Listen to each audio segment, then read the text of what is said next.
말씀 보시겠습니다. 하나님 말씀은 계시록 12장 7절에서 17절 말씀입니다. 하나님 말씀은 요한계시록 12장 7절에서 17절 말씀.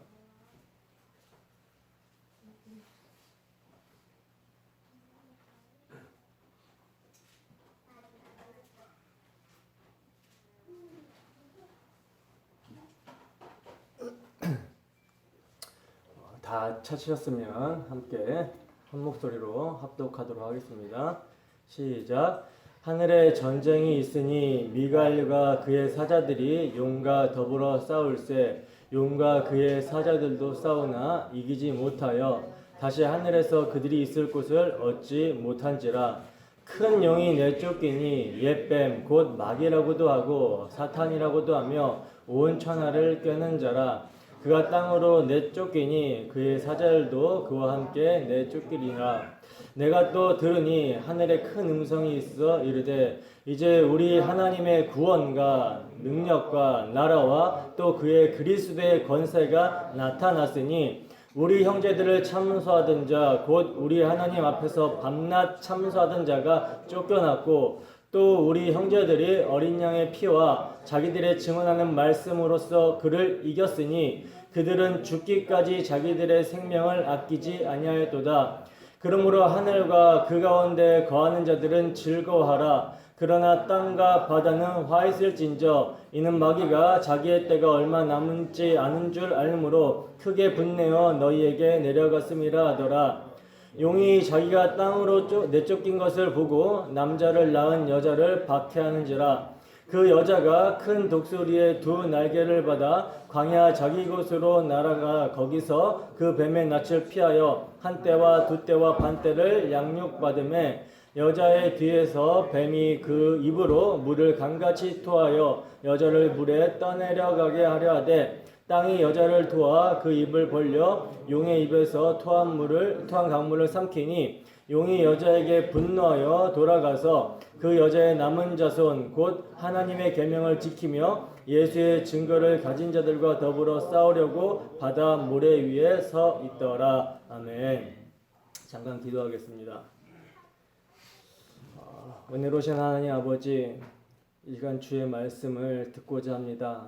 하나님 아버지, 정말 하나님께서 이 시간 이 자리에서 말씀을 하신다라는 마음으로 우리가 말씀을 받게 하시고 듣는 귀와 듣는 마음을 주시사 우리를 돌이켜 우리의 마음을 회개하는 마음이 있게 하셔서 정말 우리의 마음을 주님께 드리고 우리의 삶이 주님의 말씀에 순종하는 삶이 될 수 있도록 주님 함께하여 주시옵소서. 또한 이 시간 부족한 사람이 강단에 주의 말씀을 의지하여 주의 복음을 의지하여 섰사오니 저희 자신은 십자가 뒤로 감춰주시고 온전히 주의 복음을 선포할 때 전하는 자나 듣는 자나 서로 간에 피차 간에 은혜되는 시간 되게 하시고 성령의 교통하심 가운데 하나가 되는 역사가 있을 수 있도록 인도하여 주시옵소서. 감사드리며 거룩하신 예수님 이름으로 기도드립니다. 아멘.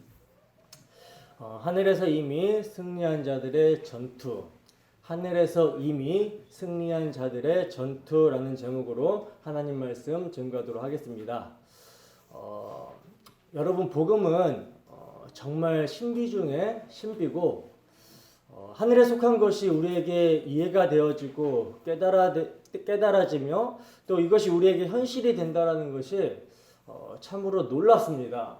믿지 않는 사람들이야 세상 사람들에게는 도무지 이해가 안 되는 내용이고 안 되는 일이지만 믿는 우리에게는 이 복음이 하나님의 지혜이며 구원을 주시는 하나님의 능력이라는 사실이 이해가 되어지고 전인격적으로 알게 되어진다는 사실이 참으로 놀라워요.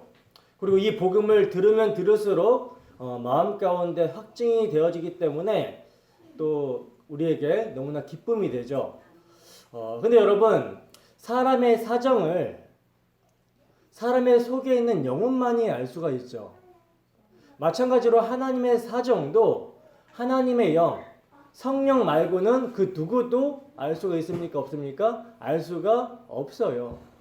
그러므로 우리가 하나님의 비밀인 복음을 이해하고 깨닫고 알려면 누가 보이셔야 되는 것입니까? 누가 알려주셔야 되는 거죠? 성령께서 보이시고 알려주셔야 된다는 거죠. 하나님께서 우리에게 은혜로 주신 것들을 알려면 성령의 도우심 없이는 알 수가 없는 것입니다. 그렇기 때문에 우리가 예배를 드릴 때, 그리고 말씀을 들을 때 정말 성령께서 깨닫게 하시는 역사가 있게 해달라는 간구하는 마음으로 들어야 된다는 거예요. 여러분, 마음이 굉장히 중요합니다. 마음의 상태가 중요합니다. 여러분, 예배를 형식적으로 왔다 갔다 하는 그런 마음으로, 그런 태도로 예배를 드리면 절대 은혜를 받을 수가 없어요. 정말 마음으로 성령께서 이 시간 역사해달라는 간구하는 그런 마음으로 들으셔야지 주께서 이 말씀을 통해 역사하실 때 은혜를 받을 수가 있는 것입니다. 그래야 이 말씀이 진짜 하나님의 말씀으로 우리의 심령 골수에 새겨지고 우리를 변화시키는 말씀이 된다라는 거죠. 여러분, 제가 설교를 준비할 때 가장 중요하게 여기는 것이 바로 성령의 역사예요. 이것을 위해서 기도합니다. 제가 이제 성경을 해석해 놓은 많은 주석들과 또 경건에 이익이 되는 책들과 또 복음에 열심히 있는 선배 목사님들의 많은 자료가 저한테는 있어요. 그래서 설교를 준비할 때 그것들을 다 읽어보고 어떻게 설교를 준비할지 교집합을 찾습니다. 이 교집합이란 뭐겠습니까? 성경의 대전제가 되는 예수 그리스도의 복음, 이 복음을 찾는 거죠. 십자가의 복음을 본문에서 어떻게 증거할 수 있을까? 이것을 정말 고민하면서 찾아요. 이때 가장 절실하게 구하는 것이 여러분 성령의 조명하심입니다. 간절한 마음으로 찾는다라는 거죠. 사실 저는 설교를 준비하면서 진짜 저의 한계, 부족함을 너무나 많이 느껴요. 그리고 지금까지 한 편 한 편 어떻게 설교를 해왔는지 모를 정도로 하나님의 은혜가 아니면 못했을 거예요. 그래서 정말 한 주 한 주 설교를 하는 것이 이게 제 능력으로 되는 것이 아님을 고백할 수밖에 없고 제 머리에서 나오는 것이 아니라는 사실을 고백할 수밖에 없습니다. 그렇기 때문에 설교를 하면서 뭐 제자랑 이거 한 것을 가지고 제자랑을 할 수가 없어요. 정말 성령의 도우심이 없으면 저는 아무것도 못합니다. 그렇기 때문에 이 시간도 정말 기도하는 마음으로 제가 설교를 작성할 때 도우셨던 성령께서 교통하심 가운데 여러분들에게도 깨닫는 은혜를 주시기를 정말 마음으로 소원하면서 이 자리에서 전하는 거라는 거죠. 그렇기 때문에 부디 정말 성령의 도우심을 구하면서 말씀을 잘 들어보시기를 소원합니다. 동일한 은혜가 있기를 정말 소원합니다. 여러분, 성경을 볼 때 관점이 있어요.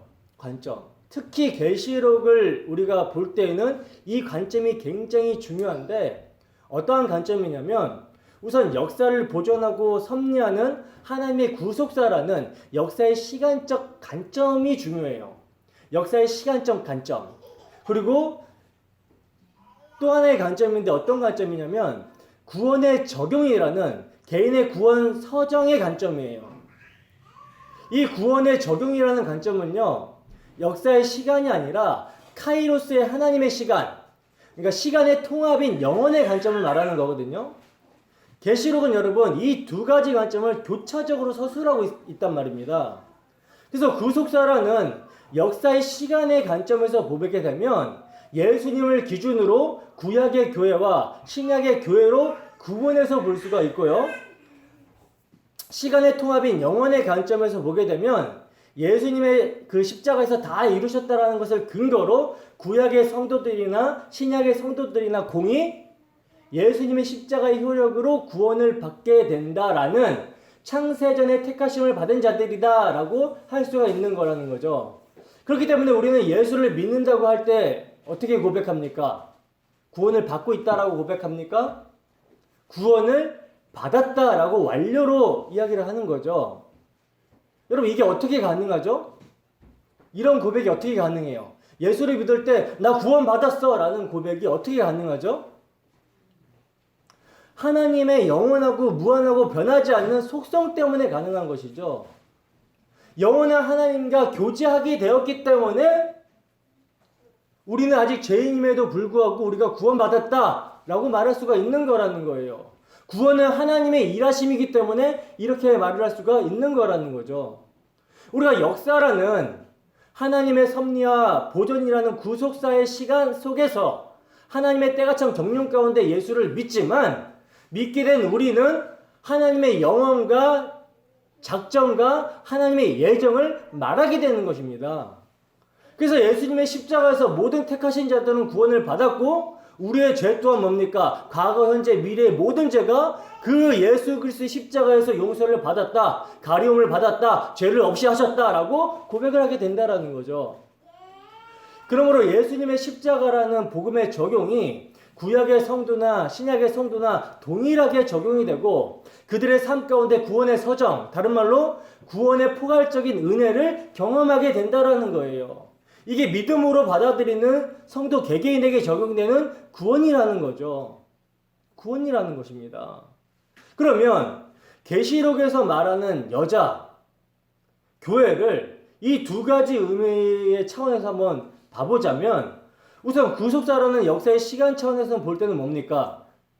여자의 후손을 보내시겠다고 약속하신 하나님께서 전적으로 부패하고 타락하는 허물과 죄로 죽은 자들 중에 창세전에 택하신 자들에게 찾아오셔서 그들의 부패함과 문과 불신 가운데서도 하나님의 언약을 당신께서 신실하게 이루심으로 때가 찬 경륜 가운데 예수님을 보내셨다라는 거예요. 이것을 어떻게 표현합니까? 여자가 해산의 고통을 통해 아이를 낳았다라고 하는 거죠. 마귀가 아무리 여자의 후손이 오지 못하게 방해를 하여도 하나님께서는 당신의 약속을 이루셨다라는 거예요. 이걸 구약 교회가 예수를 낳았다라고 표현하는 거죠. 그리고 그 아이, 예수님이 죽으시고 부활 승천하심으로 하나님 보좌 우편으로 올라가시잖아요. 그죠? 그리고 이제 예수님께서 부활 승천하셔서 성령을 보내심으로 말미암아 뭐가 탄생합니까? 신약의 교회가 탄생을 하죠. 신약의 교회가. 이 신약의 교회가 아이를 낳은 여자로서 이제 광야에서 1260일이라는 예수님의 초림과 재림 사이의 기간에 하나님의 보호하신 가운데 양육을 받게 된다라는 거예요. 이게 이제 계시록에서 역사의 시간 관점에서 봤을 때 교회입니다. 그러니까 역사의 시간의 관점으로 봤을 때는 여자의 후손 예수님의 탄생을 기점으로 구약의 교회는 아이를 임신하여 해산의 상고를 겪는 여자로 묘사가 되는 것이고 신약의 교회는 뭡니까? 아이를 낳은 여자로 광야로 피해서 도망가가지고 양육을 받게 되는 것으로 묘사가 되고 있는 거라는 거죠. 이해가 되십니까? 그리고 이제 성도 개개인에게 적용되는 성도가 믿음으로 단번에 받은 구원, 하나님의 카이로스의 시간의 통합이라는 묵시의 관점, 영혼의 관점으로 보게 되면 약속을 성취하신 여자의 후손, 예수 그리스도의 십자가의 피 흘리심의 효력이 역사를 살아가는 모든 창세전에 택하신 자들에게 그들을 구원하는 능력으로 미친다라는 것입니다. 그렇기 때문에 구약의 성도들도 구원의 적용이라는 개인적인 믿음에서 차원에서 보게 되면 여자의 후손으로 오셔서 죄의 문제를 해결하시고 사망 권세를 이기심으로 뱀의 머리를 밟고 승리하실 그 예수 그리스도를 여러 모양과 여러 부분으로 약속을 받고 이 믿음으로 해산의 고통과 나음의 기쁨을 누리면서 살았다라는 거예요. 이 세상을 이방인이요 나그네로 살면서 본향을 바라보면서 양육을 받았다라는 거죠. 그들도 동일한 성령의 보존 가운데 그리스도와 함께 왕노릇을 한 거란 말입니다. 신약의 성도들도 마찬가지죠. 예수님의 십자가에서 다 이루셨다의 효력이 2000년이 지난 지금 우리에게 미치고 있다라는 거예요. 그래서 예수 그리스도께서 우리를 죄에서 구원하시고자 십자가에서 모든 저주를 담당하시고 피 흘려주셨다라는 것을 믿으면 그 믿음으로 우리의 과거, 현재, 미래의 모든 죄가 십자가에서 해결이 되는 것이고 그리고 성령의 인도하신 가운데 그리스도와 연합된 그와 함께 죽고 그와 함께 사는 해산의 고통과 나음의 기쁨을 누리면서 살게 되는 거라는 것입니다. 성도의 인생이라는 광야에서 하나님의 보호하신 가운데 양육을 받으면서 살게 된다라는 거죠. 근데 그 삶이 뭐라고 그랬어요? 그리스도와 함께 왕노릇하는 삶이라고 그랬잖아요. 그죠? 그러니까 구약과 신약의 모든 성도들이 여자의 후손, 그 씨를 약속으로 받아 잉태한 자들이며 그들은 그들의 삶이라는 1260일 동안 광야에서 하나님의 보호하심 가운데 양육을 받는 삶을 살게 되는데 그 삶이 그리스도와 함께 옛사람이 죽는 해산의 고통의 삶이며 그리스도와 함께 하나님에 대해서 산 자로서 하늘에 함께 앉아 왕노릇하는 나음의 기쁨을 누리는 삶이라는 거예요. 이게 예수 그리스도의 구속의 은혜로 말미암아 신구약 모든 성도가 여자 교회로서 누리는 삶인 것입니다.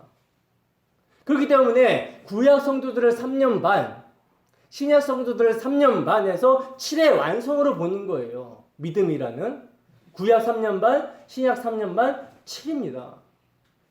그러니까 이 두 가지 관점을 잘 이해하고 균형을 잡고 있어야 보이는 것은 보이지 않는 것으로 나타난 바 되었다는 사실이 이해되어지는 것이란 말입니다.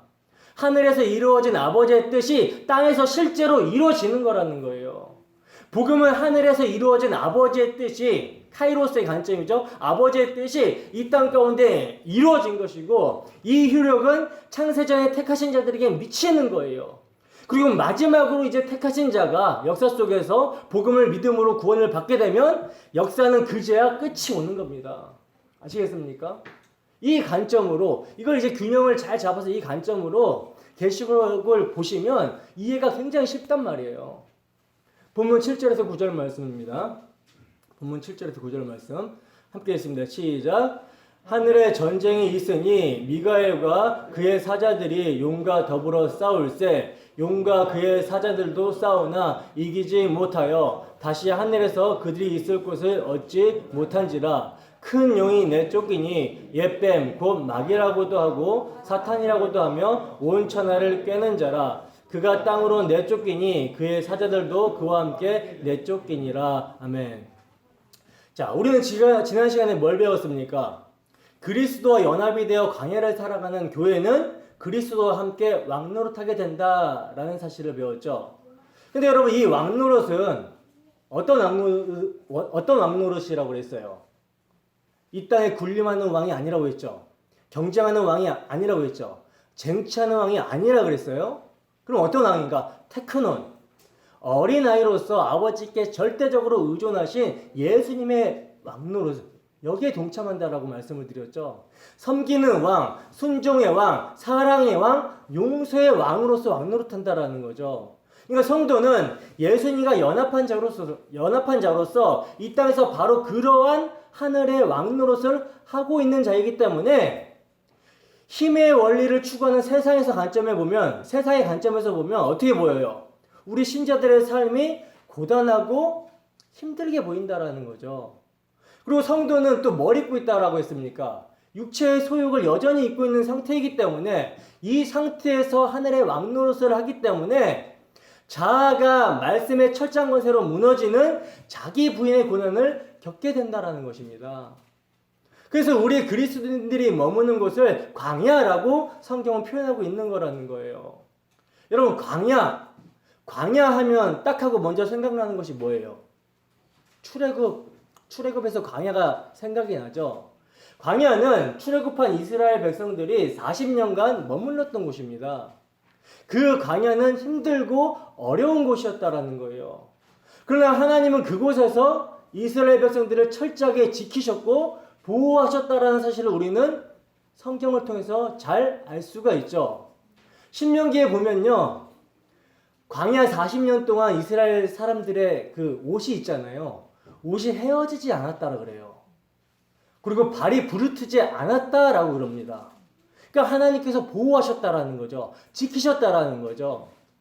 그리고 그 광야의 양육의 목적이 있어요. 그 목적이 뭡니까? 사람이 떡으로 사는 것이 아니라 하나님의 입에서 나오는 모든 말씀으로 사는 것임을 가르치는 것, 이것이 목적이었다라는 거죠.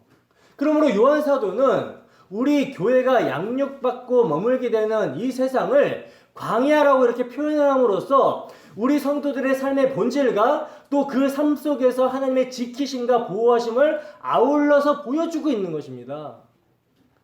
여러분 이렇게 우리 그리스도인들이 왕노릇하는 곳은 광야예요. 광야. 그렇기 때문에 세상 사람들이 볼 때 우리가 사는 세상은 마늘도 없고 부추도 없고 고기도 없는 척박한 환경처럼 보이는 것이죠. 세상을 등지고 있는 광야의 삶으로 보이는 것입니다. 그러나 여러분, 이 삶이 하나님의 지키심이 있는 곳이고 하나님의 보호하심이 있는 곳이며 하나님의 양육하심이 있는 안전한 자리라는 거예요. 성도는 반드시 여기서 양육을 받게 되는 것입니다. 이게 우리가 지난 시간에 살펴본 내용인데 여기에 대한 이제 부연 설명이 오늘 본문부터의 내용이라는 거예요. 그래서 보시면 하늘에 전쟁이 있으니 라고 하면서 장면이 바뀌죠. 지금 그죠? 하늘에서 미가엘과 그의 사자들 그리고 사탄과 그의 사자들이 전쟁하는 장면이 나오고 있어요. 근데 누가 패합니까? 사탄과 그의 사자들이 패합니다. 그리고 그 전쟁에서 진 사탄과 그의 사자들이 어디로 쫓겨나요? 땅으로 쫓겨나는 거예요. 여러분, 우리는 5절에서 하늘로 올라가신 철장 권세를 가진 아이가 하늘로 올라가는 장면, 그러니까 하늘로 올라가신 예수님에 대해서 살펴봤었죠. 십자가로 승리하고 올라가신 예수님을 말씀하고 있단 말입니다. 근데 오늘 본문에서는 그와 반대로 지금 뭡니까? 하늘에서 땅으로 쫓겨 내려오는 지금 그 존재에 대한 이야기가 나오고 있다는 거예요. 이건 뭐예요? 분명한 대주를 이루고 있는 구절이라는 거죠. 그러니까 이 두 구절들이 이야기하고 있는 바가 뭐냐면 예수 그리스도의 부활과 승천으로 말미암아 이 땅으로 쫓겨 내려온 어떤 존재가 있다라는 것입니다. 그리고 그 존재가 누구냐면 바로 에뱀이라고 하고 마귀라고도 하고 온천하를 깨하는 자 사탄이라고 성경은 지금 말씀하고 있다라는 거예요. 그러니까 여러분, 사탄은 예수 그리스도의 성육신과 죽으심과 부활 승천으로 말미암아 어떻게 됐다라는 것입니까? 하늘에서 완전히 쫓겨나게 되었다라는 것을 말씀하고 있는 거라는 거죠. 근데 왜 예수 그리스도가 싸운다라고 안 하고 미가엘이 싸운다라고 나왔는가? 여러분, 여기서 미가엘은 누가 하나님과 같으냐라는 뜻이거든요. 사도 요한은요, 다니엘서 10장과 12장의 말씀에서 그 이미지를 갖고 와서 메시지를 주고 있다라는 거예요. 여기서 미가엘, 그러니까 다니엘서 10장과 12장의 말씀에서의 미가엘은 하나님의 백성을 보호하는 천사장으로 묘사가 된 존재인데 오늘 본문 말씀에서는 예수 그리스도를 상징하고 있는 존재로 등장을 하고 있다라는 거죠. 여러분, 신약의 빛으로 보면 여러분, 복음은 그리스도 외에 어떤 존재도 하나님의 백성인 교회의 수호자가 될 수가 없어요. 교회의 머리는 그 누구도 아닌 예수 그리스도만 교회의 머리이고 주인이십니다. 그러므로 오늘 본문에서는 미가엘이 뭘로? 예수 그리스도를 상징하는 인물로 그려지고 있는 거라는 거죠. 그러니까 십자가로 승리하신 예수 그리스도와 그 예수 그리스도의 죽으심과 부활하심으로 말미암아 영적 싸움에서 승리하게 될 모든 믿는 성도들, 천상의 교회 모두를 지금 상징하고 있는 것입니다. 그리고 예수님께서 공생애 때 십자가로 말미암아 그 사탄이 쫓겨나게 될 것을 제자들에게 미리 말씀하신 적이 있었어요. 요한복음 12장 31절에서 33절 말씀, 요한복음 12장 31절에서 33절 말씀 여러분들이 함께 큰 목소리로 읽어봅니다. 시작. 이제 이 세상에 대한 심판이 이르렀으니 이 세상의 민족이 저리하리라. 내가 땅에서 들리며 모든 사람을 내게로 이끌리라 하시니 이렇게 말씀하시면 자기가 어떠한 죽음으로 죽을 것을 보이시니라. 아멘. 누가복음 10장 17절과 18절 말씀도 함께 읽습니다. 시작. 70인이 기뻐 돌아와 이르되 주여 주의 이름이면 귀신들도 우리에게 항복하더이다. 예수께서 이르시되 사탄이 하늘로부터 번개같이 떨어지는 것을 내가 보았노라. 아멘. 그러니까 여러분, 예수님께서는 당신의 공생애를 포함한 그분의 생애와 당신의 죽으심과 부활하심으로 말미암아 사탄이 번개같이 하늘로부터 떨어지게 될 것이라는 것을 명확하게 말씀하셨다라는 거예요. 오늘 본문이 바로 그 이야기를 하고 있는 것입니다. 여러분, 오늘 본문을 보시면 사탄의 정체가 명확하게 나오죠. 그 정체가 뭐예요? 큰 용, 옅벤, 마귀인데 온 천하를 꾀하는 자라 이렇게 말씀하고 있죠. 그러니까 이 사탄은 아담과 하와만 유혹한 것이 아니라 땅으로 쫓겨난 후에 계속하여 온 인류를 유혹하고 있다라는 거예요. 보암직하고 먹음직하고 세상의 자랑이 될 것을 가지고 온 천하를 지금도 깨고 있습니다. 이 사탄의 유혹에 빠져 있는 세상이기 때문에 온통 악한 모습들이 나타나고 있는 거라는 거죠. 그리고 본문 10절 중반부에 보시면 사탄의 특징이 하나 더 나오는데 뭐라고 그럽니까? 우리 형제들을 참소하던 자, 곧 우리 하나님 앞에서 밤낮 참소하던 자다라고 말씀하고 있죠. 그러니까 사탄은 온 천하를 두루 돌아다니면서 유혹하고 꾀할 뿐만 아니라 하나님의 택하신 자들을 율법을 무기로 삼아서 고발을 하고 있다라는 거예요. 여러분, 율법의 요구가 뭡니까? 율법의 요구가 뭐예요? 지키지 못하면 형벌이죠. 사탄은 계속 하나님의 거룩하신 율법을 가지고 계속 하나님의 택하신 자들을 고발해 왔다라는 거예요. 스가랴서 3장 1절에서 5절 말씀입니다. 스가랴서 3장 1절에서 5절 말씀 함께 있습니다. 시작.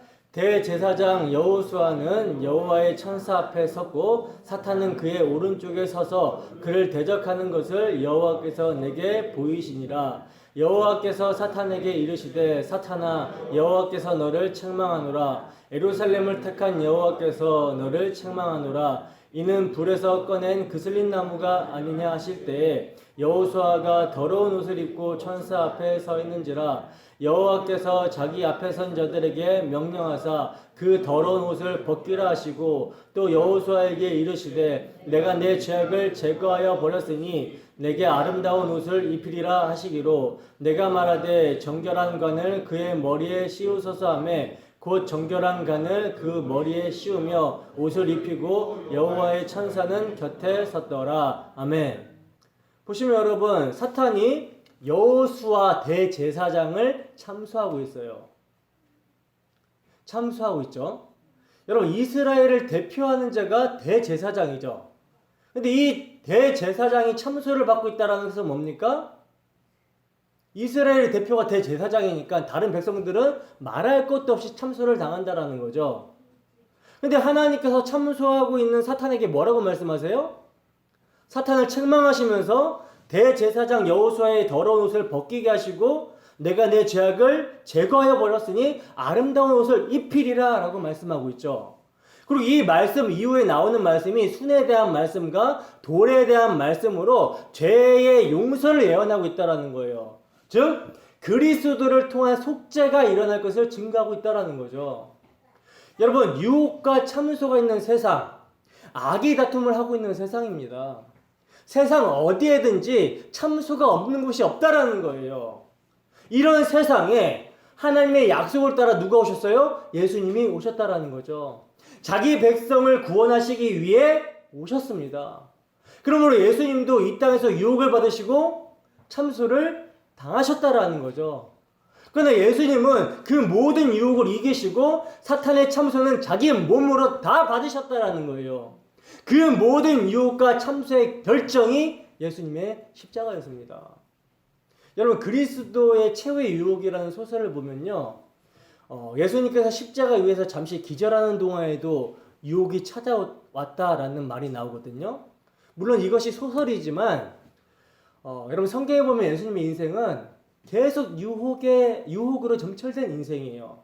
그래서 공생애를 시작하면서부터 예수님께서 광야로 들어가서 마귀에게 시험을 받으시죠. 그때 말씀으로 예수님께서 사탄을 내쫓았을 때 사탄이 잠시 동안 떠나갔다라고 이야기합니다. 잠시 동안 떠나갔다. 그러나 이 사탄은 잠시 동안 떠나갔다가 다시 돌아와가지고 계속 예수님을 유혹해요. 베드로를 통해서 유혹하고 민중을 통해서 유혹하고 마지막에는 그 십자가의 자리에서까지 유혹을 했다라는 거예요. 여러분, 이 유혹이 뭐겠습니까? 베드로의 유혹은 십자가를 지지 말라는 유혹이었고 민중들의 유혹은 어떤 유혹이었어요? 당신이 우리 왕이 되어주세요 라는 유혹이었고, 그리고 마지막으로 십자가에서는 어떤 유혹이었어요? 네가 네 힘으로 십자가에서 한번 내려와 봐라. 네가 하나님의 아들이거든 십자가에서 한번 내려와 봐라. 네 스스로를 한번 구원해 봐라. 자기 스스로도 구원 못하면서 무슨 네가 우리를 구원한다 그래. 구원해 봐라. 이게 유혹이었다는 거죠. 그러나 예수님께서는 이런 유혹과 모든 참소를 자기 몸으로 다 받아낸 것입니다. 이게 여러분 십자가라는 거예요. 이렇게 예수님께서는 모든 참소와 유혹을 이기시고 우리를 대신하여 죄짐을 지셨으며 우리의 더러운 옷을 자신이 입으시고 율법의 참소를 받으셔서 저주의 나무에 달려 죽으심으로써 그 피로 택하신 자들을 깨끗하게 하셨다라는 거죠. 우리의 더러운 옷을 벗기시고 당신의 아름다운 의의 옷으로 입혀주신 것이란 말입니다. 그러므로 이제 더 이상 사탄의 참소가 통하지가 않는 거예요. 더 이상 사탄이 참소를 할 수가 없는 것입니다. 우리 주 예수 그리스도의 십자가에서 사탄의 머리가 밟혔다라는 거죠. 사탄이 패배했다라는 거예요. 그러므로 마귀의 세력이 패배하여 하늘에 발붙일 곳이 없도록 내어 쫓기게 된 거라는 거죠. 하늘에서는 이미 전쟁이 끝났단 말입니다. 이제 마귀는 이 땅의 사람들에게만 위세를 떨치는 존재가 되었다라는 거예요. 그리고 이제 그것조차도 얼마 안 남았다라고 성경은 증거하고 있죠. 이제 마귀는 그리스도와 그의 교회를 건들지 못하는 종이의 호랑이에 불과할 뿐이라는 거예요. 여러분, 어떻게 이러한 일이 일어나게 되었습니까? 그 위력 있는, 그 능력 있는 용으로 지금 상징이 되는 사탄이 어떻게 이렇게 무력하게 돼버린 것입니까? 어떻게 이런 일이 일어나게 된 거죠? 예수 그리스도의 성육신과 십자가의 죽으심과 부활, 승천, 복음이 이런 결과를 가져오고 왔다라는 거예요. 예수님께서 십자가에서 다 이루셨다 하심으로 하나님의 언약, 그 목적을 다 이루셨기 때문이라는 거죠. 그러므로 이를 믿는 신구약 교회에게 예수님의 십자가는 뭡니까? 사탄의 유혹과 참소를 다 이겨내는 능력이 되는 것입니다. 그래서 이 믿음으로 싸우는 거예요. 그리고 이 믿음으로 승리하는 것입니다. 본문 10절과 12절 읽어봅니다. 10절에서 12절 함께 읽습니다. 시작. 내가 또 들으니 하늘에 큰 음성이 있어 이르되 이제 우리 하나님의 구원과 능력과 나라와 또 그의 그리스도의 권세가 나타났으니 우리 형제들을 참소하던 자 곧 우리 하나님 앞에서 밤낮 참소하던 자가 쫓겨났고 또 우리 형제들이 어린 양의 피와 자기들의 증언하는 말씀으로써 그를 이겼으니 그들은 죽기까지 자기들의 생명을 아끼지 아니하였도다. 그러므로 하늘과 그 가운데 거하는 자들은 즐거워하라. 그러나 땅과 바다는 화 있을진저 이는 마귀가 자기의 때가 얼마 남지 않은 줄 알므로 크게 분내어 너희에게 내려갔음이라 하더라. 아멘. 자, 이렇게 예수 그리스도와 그의 교회가 마귀를 이기고 승리한 사실을 확인시켜주는 하늘의 큰 음성이 들려오고 있어요. 여러분, 이것이 여러분 뭐냐면 여러분 귀로 지금 듣고 있는 하늘의 큰 음성 복음입니다. 하늘의 큰 음성 복음이라는 거예요. 이것이 하나님의 구원과 능력과 나라와 또 그의 그리스도의 권세가 예수님의 성육신과 죽음과 부활 승천을 포함하는 십자가에서 나타났고 그 십자가로 말미암아 사탄 마귀가 쫓겨났어요. 그러므로 이제 신구약 모든 성도들이 어린 양 예수 그리스도의 피와 하나님의 약속의 말씀으로 사탄을 이기고 승리하게 된 것입니다. 이 복음을 믿는 성도는 죽기까지 자기들의 생명을 아끼지 아니하고 믿음으로 선한 싸움을 싸우게 된다는 것이죠. 구약의 성도들이 그렇게 싸워왔고 신약의 성도들도 그렇게 싸워가는 것입니다. 여러분, 우리는 무엇을 가지고 싸웁니까? 우리의 싸움은 혈과 육을 가지고 싸우는 싸움이 아니라는 거예요. 어린 양의 피를 증거하는 싸움이라는 거죠. 자기의 땀과 피를 증거하는 것이 아니라 어린 양의 피를 증거하는 싸움입니다. 이것을 자기 생명보다 더 사랑하여 죽기까지 하는 자들이 여러분 성도라는 것이죠. 바로 이들이 이긴 자라는 거예요. 그렇기 때문에 성도는 구원과 능력을 누구에게 돌리게 됩니까? 그리스도의 권세에 돌리게 됩니다.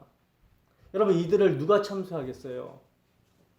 이런 자들에게는 더 이상 사탄의 유혹과 송사가 없는 것은 아니지만 더 이상 그리스도 안에 있는 자에게 효력이 없는 거예요. 사탄의 공격과 사탄의 참소가 효력이 없는 거라는 거죠. 예수 그리스도 사랑으로 말미암아 넉넉히 이긴다라는 것입니다. 그래서 이런 교회를 가리켜서 뭐라고 합니까? 오늘 본문의 표현대로 하자면 하늘과 그 가운데 거하는 자들이다 라고 말씀하고 있죠. 여러분, 이 표현은 땅과 바다로 표현된 이 세상 사람들과는 반대되는 말이라는 거예요. 교회는 이 땅에 있지만 실상은 어디에 있어요? 하늘에 있는 자들이라는 거죠.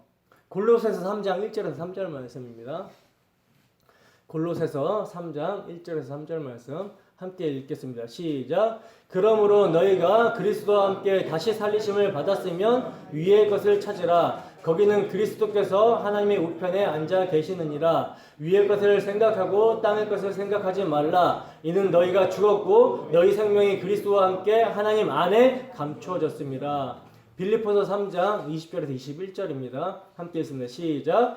그러나 우리의 시민권은 하늘에 있는지라 거기로부터 구원하는 자 곧 주 예수 그리스도를 기다리노니 그는 만물을 자기에게 복종하게 하실 수 있는 자의 역사로 우리의 낮은 몸을 자기 영광의 몸의 형체와 같이 변하게 하시리라. 아멘. 여러분, 지금 우리가 읽은 바 말씀처럼 교회는 땅에 있지만 실상은 어디에 있어요? 하늘에 존재가 되었다라는 거죠. 하늘의 존재가 되었기 때문에 위의 것을 찾고 위의 것을 생각하라 라고 말씀하고 있는 거란 말입니다. 우리의 시민권은 하늘에 있다라는 거예요. 그러니까 우리는 광야라는 우리의 인생 역사를 살아가지만 우리들은 땅의 사람들이 아니라 하늘의 사람들입니다. 이게 교회의 신분이라는 거예요. 변하지 않고 운명적인 신분이라는 거죠. 그러나 교회 밖은 뭡니까? 교회 밖 세상은 아직도 마귀의 밥이죠. 마귀가 자기의 운명을 알기 때문에 최후의 발악을 하면서 이 세상 사람들을 현혹하며 못살게 하고 있다는 거예요. 못살게 굴고 있다는 거죠. 근데 여러분, 여기서 잘 이해해야 되는 게 뭐냐면요, 땅과 바다로 표현된 사람들에게 이제 마귀가 내려갔기 때문에 뭐라고 합니까? 그들에게 화가 있다라고 그러죠. 그들에게 화가 있다라고 하는데 이 말은 그들이 마귀의 사랑을 받기 때문에 화라는 거예요. 마귀의 사랑을 받기 때문에. 그 마귀의 사랑이 뭡니까? 마귀의 속성이잖아요. 속이고 빼앗고 죽이도록 유혹한다라는 거죠. 이게 마귀의 사랑을 받는 거예요. 죽기를 무서워함으로 죽음의 종노릇하는 거. 이게 마귀의 사랑을 받는 거예요. 그래서 지옥과 같은 경쟁 속에서 남을 죽여야 자기가 사는 모습을 마귀는 만드는 것입니다. 거기에는 참된 행복이 없고 항상 뭐만 있어요? 불안하고 염려하고 근심이 있고 허무하죠. 그러나 땅과 바다에 속한 자들은 그들이 지금 욕심에 자기들의 탐심에 눈이 멀어 있기 때문에 마귀에게 속고 있기 때문에 그들은 그 세상의 가치를 위해서 경쟁해서 이기고 빼앗는 것이 성공인 줄 알고 행복인 양 착각하고 있는 거라는 거예요. 그러나 그들의 종국은 어떻게 됩니까? 그 자체가 지옥을 맛보는 것이며 그 종국인 영원한 지옥의 형벌에 들어가게 될 때 사탄에게 속한 자도 다 함께 들어가게 된다라는 거죠. 하나님의 일반 은총이 완전히 거두어진, 지금은요 여러분 타락한 세상이지만 하나님께서 선인과 악인에게 햇빛과 비를 주십니다.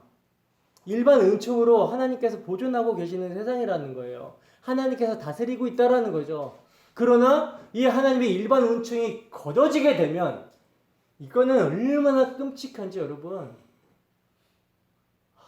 여기는 절대 가면 안 되는 것이죠. 이게 둘째 사망이에요. 그래서 뭐예요? 화입니다. 화. 그러므로 오히려 땅에 내려간 사탄은요, 땅에서 하늘을 살아가고 있는 여자 교회를 핍박한다라는 거예요. 세상 사람들에게 화가 되는 것은 마귀의 사랑을 받기 때문에 화라는 것이고, 진짜 마귀는 이제 공격하는 대상이 교회라는 거죠. 이 땅에서 하늘을 살아가는 자들을 공격한다라는 거예요. 그래서 본문 13절입니다. 함께 했습니다. 시작. 용이 자기가 땅으로 내쫓긴 것을 보고 남자를 낳은 여자를 박해하는지라. 여러분, 제가 이미 말씀드렸습니다만 여자는 구약과 신약의 성도들을 말하는 거예요. 다른 말로 교회입니다. 구속사라는 예수님의 탄생을 기준으로 보면 구약의 교회는 해산의 고통 가운데 있는 교회고 신약의 교회는 아이를 낳은 교회라고 볼 수 있지만 십자가에서 사탄의 머리를 밟았다라고 하는 하늘의 이야기, 묵시의 이야기, 하늘의 관점으로 보면 예수님의 십자가로 말미암아 사탄이 땅으로 쫓겨난 거예요. 그래서 이제 신구약 성도들의 신분을 사탄은 건들 수가 없습니다. 그러나 하나님의 약속의 말씀을 믿음으로 그리스도의 십자가에 동참하여 해산의 고통과 나음의 즐거움에 참여하고 있는 교회를 사탄은 여전히 미워하고 핍박하고 박해한다라는 거죠. 그러므로 믿음으로 그리스도 안에 있는 구약의 성도들이나 신약의 성도들은 동일한 고난을 받는다라는 것입니다. 여러분, 이건요 창세기 3장 15절부터 시작이 된 싸움이라는 거예요. 근데 여러분, 하나님께서 선포하시자마자 뱀은 밟힌 거죠. 그러니까 하나님은 시간을 초월한 분이시기 때문에 역사를 하나로 봐요. 그 십자가를 기준으로 선포를 하신 거란 말입니다. 그렇기 때문에 그 십자가에서 이미 뱀은 진 거예요. 하나님께서 여자의 후손이 뱀의 머리를 밟으리라 라고 선언하셨을 때 이미 뱀은 진 거예요. 물론 이게 역사 속에서는 십자가에서 성취가 되지만 묵시의 관점에서 보면 이미 하나님의 백성들은 그리스도 안에서 이긴 것입니다. 그러므로 그리스도의 말씀이라는 약속이 있고 그 약속으로 그리스도를 낳은 여자를 마귀는 미워하고 박해하는 것이죠. 그래서 세상에는 뭐가 있어요? 여자의 후손과 뱀의 후손의 전쟁이 있는 것입니다. 요한복음 15장 18절에서 19절 말씀입니다.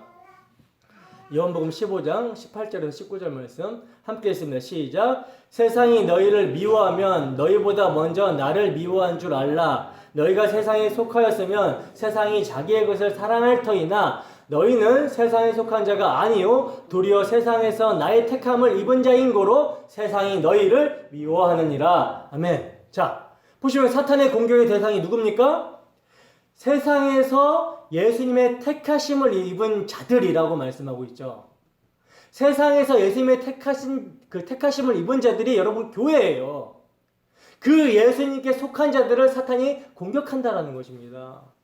그러니까 이 세상에서 사탄이 공격하는 대상은 아들을 품은 여자, 교회를 공격한다라는 거죠. 그러나 하나님께서는 아들이 피로 값주고 사신 아들이 택하신 교회를 보호하십니다. 본문 14절입니다. 함께 읽습니다. 시작. 그 여자가 큰 독수리의 두 날개를 받아 광야 자기 곳으로 날아가 거기서 그 뱀의 낯을 피하여 한 때와 두 때와 반 때를 양육받음에. 아멘. 자, 보시면 여자가 큰 독수리 두 날개를 받아가지고 광야 자기 곳으로 피해서 한 때와 두 때와 반 때를 양육받는다라고 말씀하고 있어요. 여기서 독수리 날개로 업어왔다라는 표현, 이 표현 여러분 어디서 따온 거겠어요? 어디서 인용한 거겠습니까? 출애굽기와 신명기에서 인용한 것이죠. 이 표현은 출애굽기와 신명기에서 하나님께서 이스라엘 백성들을 구원하시고 보호하시는 표현으로 사용한 것을 사도가 인용해서 지금 말씀하고 있는 거라는 거예요.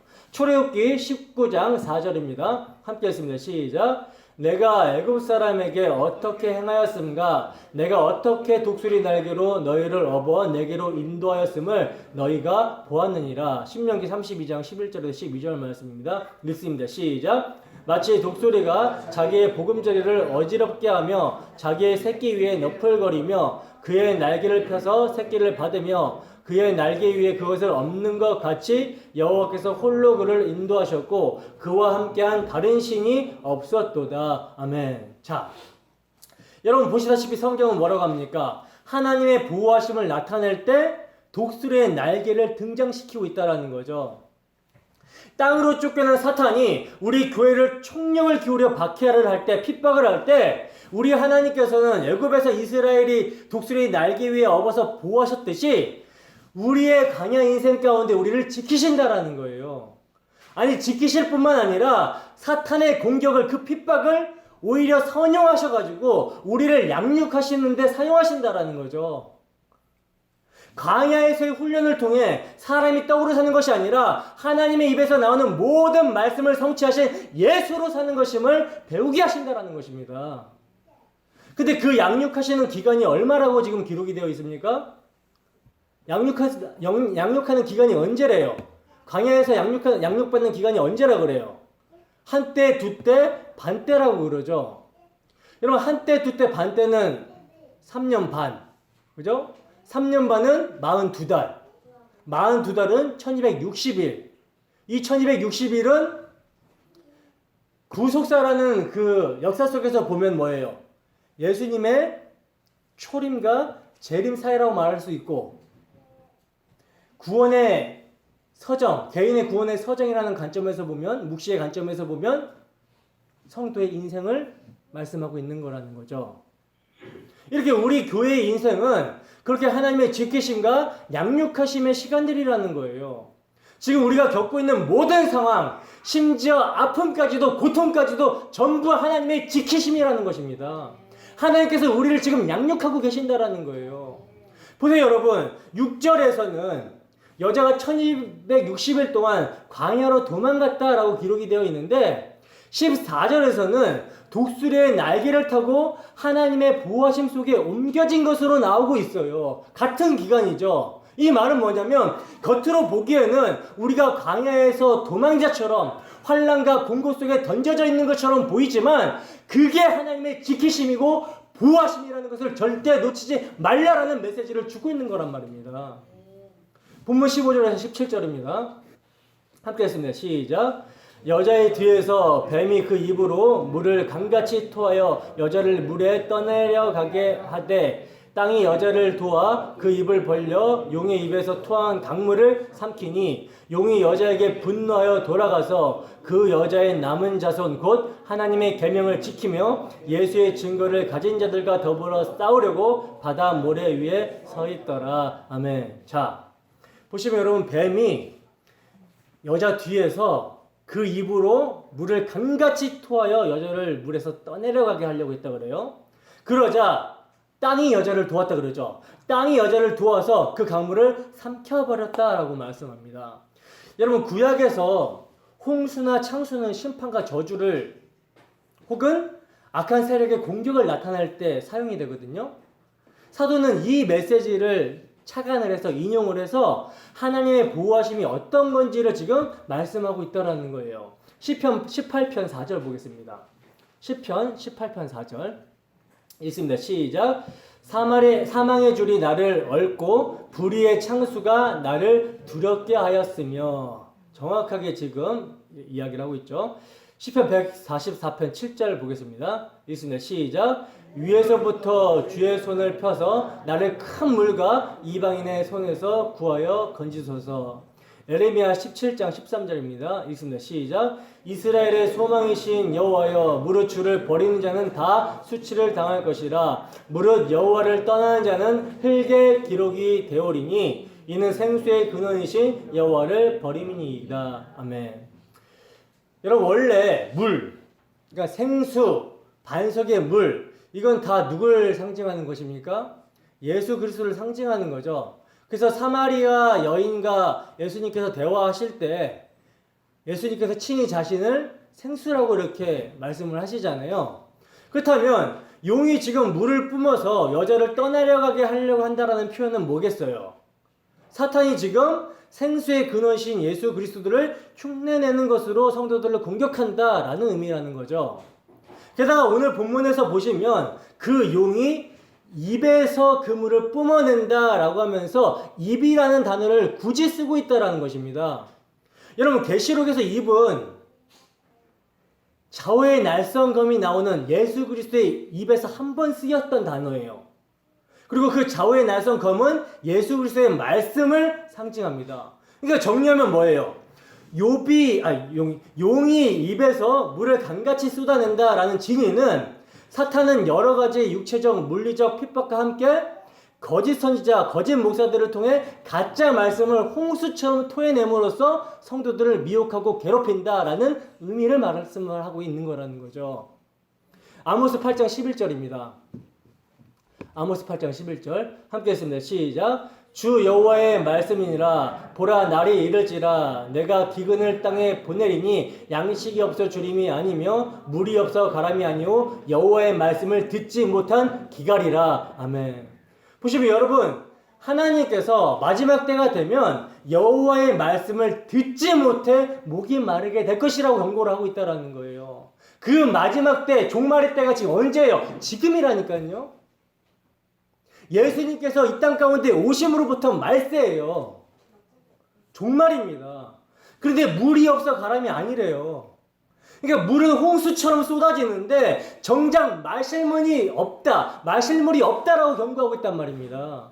그러니까 사탄은 어린 양의 피와 그를 증언하는 말씀을 가진 자들을 핍박하는데 하나님의 말씀을 왜곡해서 공격을 한다라는 거죠. 하나님의 말씀을 왜곡해서 하는 공격은 창세기에서 아담과 하와가 타락할 그때부터 공격한 마귀의 속임수예요. 살짝 하나님의 말씀을 가지고 비틀어 버린다라는 거죠. 아, 이거 복음인 것 같은데 살짝 잠깐 달라, 이게. 분명히 복음을 말하는 것 같은데 세상의 것을 같이 말하네. 위의 것을 말하는 건데 왜 세상의 가치를 말하네? 이렇게 살짝 바꿔버린다라는 거예요. 그러나 하나님께서는 어떻게 하십니까? 이들을 지키신다라는 거죠. 이스라엘 백성들이 홍해를 건널 때 물이 그들을 엄몰하지 못하게 하셨던 것처럼 자기 백성을 보호하고 지키신다라는 거예요. 이게 하나님의 신실하심입니다. 근데 우리가 생각해 봐야 될 것은 뭐냐면 과연 이런 보호를 받을 만한 교회와 성도로 우리가 살고 있는가? 이걸 생각해 봐야 되는 거죠. 과연 우리는 하나님의 계명을 지키며 예수님의 증거를 가지고 있는가? 이걸 고민해 봐야 되는 것이죠. 그죠? 하나님의 계명을 지킨다라는 것은 뭡니까? 구약식으로 말하면 마음을 다하고 뜻을 다하고 성품을 다하고 힘을 다하고 목숨을 다하여 주 너의 하나님을 사랑하고 이와 같이 내 이웃을 내 몸처럼 사랑하라 라는 말씀이에요. 신약식으로 말하면 누구든지 주를 사랑하지 아니하면 저주를 받는다라는 말씀입니다. 또한 내 이웃을 내 몸과 같이 사랑하라는 말씀은 온 율법의 완성이라 그러죠. 새 계명이 뭐예요? 내가 너희를 사랑한 것 같이 너희도 서로 사랑하라. 여러분, 이 계명을 목숨 걸고 지키고 있습니까? 누구 돌아볼 것 없이 자기 자신을 먼저 보시기 바랍니다. 누구 돌아볼 것 없이. 정말 언제 한번 주님을 사랑하고 이웃을 사랑한 적이 있습니까? 여러분, 연탄재 함부로 발로 차지 말라라고 시를 쓴 시인이 있어요. 시의 메시지는 연탄은 자기의 몸을 불살랐는데 도대체 그 연탄재를 발로 차는 너는 언제 한번 뜨겁게 남을 사랑해 본 적 있느냐라는 메시지를 주고 있는 시라는 거죠.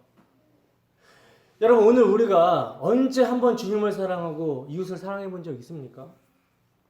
입술로만이 아니라 정말 마음을 다하여 성품을 다하여 목숨을 다하여 사랑한 적이 있습니까? 그러니 우리는 하나님의 보호를 받는 것이 아니라 오히려 뱀이 쏟아내는 강물에 떠내려가고 있는 것은 아닌지 고민해 보셔야 된다라는 거예요. 아니, 그래도 저는 지금 바른 복음을 듣고 있는데요. 여러분, 복음에는요 예수의 흔적이 있어야 됩니다. 근데 예수의 흔적은커녕 경건의 능력을 잃어버린 채 이 시대의 흐름과 이 시대의 조류와 이 시대의 정신에 함몰되어 가고 있다면 그건 우리가 들은 복음의 말씀이 믿음과 결부되지 않았기 때문이라는 거예요. 뱀이 쏟아내는 강물에 떠내려가고 있는 거라는 거죠. 그러나 놀랍게도 보호를 받는 자들이 있습니다. 이들은 복음의 말씀을 믿음과 결부하여 예수의 흔적을 가진 자들이라는 거예요. 어린 양의 피를 자기 목숨보다 귀하게 여기는 자들입니다. 그러나 여러분, 이것은 자기 힘으로 되어지는 것이 아니죠. 자기 속에서 역사하시는 하나님의 증거, 복음의 증거가 그렇게 만든다라는 거예요. 이런 자들은 어린 양의 피를 부인할 수가 없습니다. 그러므로 참으로 사탄의 공격을 받아서 참담한 신세가 되었는데도 주님만을 바라보게 된다라는 거예요. 천부의 의지 없어서 손들고 옵니다. 주는 나를 박대하시면 어디 가겠습니까? 내 모양, 내 모습 이대로 주님 옆에 나아갑니다. 시편 143편 2절에서 4절 말씀입니다. 시편 143편 2절에서 4절 말씀 함께 했습니다. 시작. 주의 종에게 심판을 행하지 마소서. 주의 눈앞에는 의로운 인생이 하나도 없나이다. 원수가 내 영혼을 핍박하며 내 생명을 땅에 엎어서 나로 죽은 지 오랜 자같이 나를 흑암 속에 두셨나이다. 그러므로 내 심령이 속에서 상하며 내 마음이 내 속에서 참담하나이다. 아멘. 보시면 여러분, 원수가 영혼을 핍박하여 내 마음이 속에서 참담하다라고 말씀하고 있습니다. 여기서 참담이란 비참하고 막막하다라는 것이죠. 여러분, 원수가 왜 이렇게 공격을 하는 것입니까? 원수가 왜 이렇게 공격을 하는 것이죠? 이제는 세상에서 아무런 도움을 주지 못하는 예수 그리스도의 십자가를 그만 바라봐라 라고 공격을 하는 거라는 거죠. 미련하고 어리석은 십자가를 버리라는 거예요. 이게 공격입니다, 여러분. 여러분, 이런 참담함을 아십니까? 세상으로부터 억울하고 원통하고 쪽팔리고 버림받은 참담함, 죄의 비참함으로 말미암는 사탄의 참음으로부터 오는 참담함, 세상의 악함으로 오는 마음의 참담함과 슬픔. 여러분, 우리가 어느 정도나 맛을 보고 있습니까? 근데 아들이 있는 사람, 아들의 피가 흐르는 사람은 그 참담한 현실에서 나는 나의 죄로 말미암아 참담함을 당하여 마땅하지만 예수 그리스도는 죄 없이 참담함을 당했다라는 것을 기억한다라는 거예요. 방금 읽은 시편 말씀 2절로 보시면 주의 종에게 심판을 행하지 마소서. 주의 눈앞에는 의로운 인생이 하나도 없나이다 라고 말씀하고 있죠. 근데 여러분, 예수님께서는 죄 없이 참담함을 당했다라는 거예요. 목숨까지 바치겠다라고 하던 제자들은 다 도망가 버렸습니다. 가장 극심한 참담함은 십자가에서 하나님으로부터 버림받기까지 한 참담함, 이러한 참담함을 예수님이 당하셨다라는 거죠. 누구를 위해서입니까? 바로 스스로의 힘으로 죄를 해결할 수 있는 길이 없어서 참담한 가운데 멸망해야 될 우리를 위해서라고 성경은 증거하고 있다는 거예요. 근데 이제 그분은 다시 살아나신 것입니다. 하늘에 오르셨습니다. 그리고 이 예수님이 가신 길에 자기 백성들을 집어넣습니다. 왜 그렇습니까? 이 길만이 사탄을 이기는 길이기 때문에 그렇게 하신다라는 거예요. 그러므로 전쟁에서 승리하신 예수님의 길로 제대로 걸어가고 있는 사람은 지금 고난 가운데 있을지라도 나의 참담함이 아니라 예수님의 참담함인 십자가를 바라보게 되는 거라는 거예요. 여러분, 이 길로 인도함을 받는 것이 하나님의 보호하심 가운데 있는 성도의 모습입니다. 우리의 광야에서는 사탄의 공격이 있지만 여러분, 예수님께서 이미 이기셨다라는 거예요. 그리고 이 예수를 믿음으로 그의 죽음과 부활에 동참하는 우리도 이겼다라는 것입니다. 그러므로 우리는 어린 양 예수의 피와 그를 증거하는 삶으로 사탄을 밟아야 되고 이겨야 되는 거예요. 이게 한때, 두때, 반때 광야에서 하나님의 보호와 양육을 받는 우리의 삶인 것입니다. 여러분, 이 복음이 너무 귀하지 않습니까? 예수님이 너무나 사랑스럽지 않습니까? 우리 주 예수 그리스도의 그 십자가에 마음이 끌리지 않습니까? 여러분, 이 험한 십자가에 마음이 끌리기를 소원합니다. 고단하고 힘든 광야 인생 가운데 정말 세월 지나갈수록 우리 주 예수 그리스도만을 소망하고 그 예수님을 정말로 사랑하는 우리가 되기를 주님의 이름으로 축원합니다. 기도하겠습니다.